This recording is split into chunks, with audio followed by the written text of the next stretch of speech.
Quando a arbitragem efetivamente é ruim, ela desagrada os dois lados. E o Botafogo começou sendo prejudicado de uma maneira gigantesca.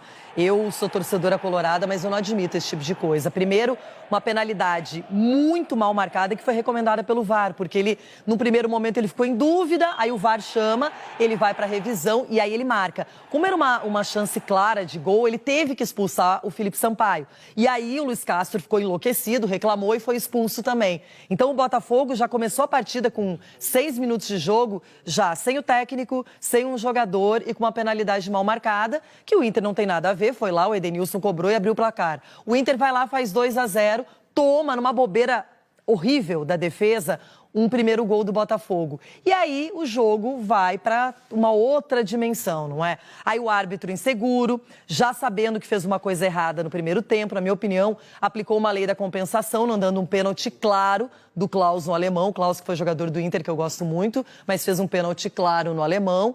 E aí depois as confusões, deixou a briga acontecer, perdeu o controle, o Piazon foi lá. Outra coisa, o gol do Inter, a tecnologia mostrou que num ajuste do ajuste, esse gol tinha que ser anulado. Aconteceu a mesma coisa num jogo Santos e Inter, num gol anulado do Santos, e foi uma reclamação tremenda. Como esse primeiro lance do Botafogo, ele repercutiu muito e foi horrível mesmo por parte da arbitragem, decisões equivocadas, um prejuízo sem tamanho para o Botafogo, na minha opinião, o Sávio acabou compensando as coisas. E méritos do Botafogo no final, que lutou até o último minuto e conseguiu uma vitória importantíssima. Agora, a arbitragem foi decisiva para o lado ruim e para os dois lados, Denilson. Concordo com você, Loirão. Só acrescentar que é uma pena que tenha acontecido isso, porque eu, particularmente, estava gostando do jogo em si. Claro, o jogo era movimentado. E o Botafogo um a menos, ainda tendo que lutar mais. Jogo muito técnico. Obviamente, o Internacional jogando em casa estava um pouco melhor na partida, mas o time de guerreiro, né? O Botafogo não desistindo nunca, não abrindo mão do jogo.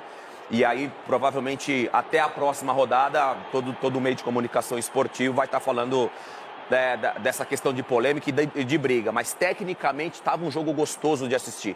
Porque o Internacional estava fazendo uma partida até interessante. Volta a falar, o Botafogo também buscando o gol, prejudicado pela expulsão. Então, passou praticamente o jogo todo com um jogador a menos, mas nunca desistiu, nunca abriu mão do jogo. E aí você começa a ver o problema de briga, de confusão, o árbitro não conseguindo controlar a partida. Infelizmente, a gente tem que estar falando disso. Mas, tecnicamente, eu achei um jogo muito interessante. Bom, também teve polêmica no clássico Atletiba, não é? A gente vai falar sobre isso. Vamos repercutir mais esse jogo entre Internacional e Botafogo, as confusões todas. A arbitragem no final de semana merece um belo de um asterisco, não é? Porque prejudicou muita gente. Quai, seu app de vídeos curtos.